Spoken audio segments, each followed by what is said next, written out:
Habang busy ang lahat sa impeachment, narinig nyo na ba to? Projects funded through the 2024 unprogrammed appropriations. Alam nyo ba nangyari ngayon sa Pilipinas? Habang kumakain tayo, share ko sa inyo. Panoorin nyo yung latest video ni Regal Olayba. Habang ang tao, busy sa impeachment, sa entertainment ng impeachment ng Senado,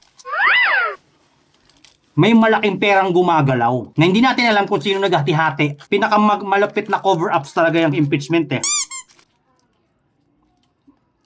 Tapos, Ba't kulay orange? Sa kulay. Sa kulay. mahal!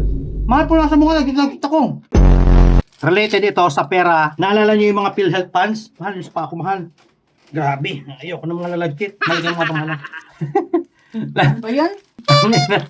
Related ito sa pondo. Pinga, Ba't ang sarap niyan? ay masarap kasi may bigay sa luha natin eh. Ba't wala akong sauce? Unang-una, PhilHealth. Naalala yung 60 billion? Nako, habang busy kayo papanood ng impeachment kung saan na napupunta.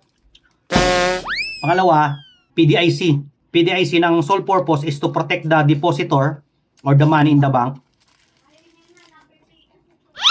Yung mga perang yon, na humigit kumulang 200 billion daw, according kay Regal Olayba, ay napupunta sa mga unprogrammed, ano yan? Unprogrammed appropriation ba yun? Mahal, ano yan? Basta mga unprogrammed, alam nyo na yun.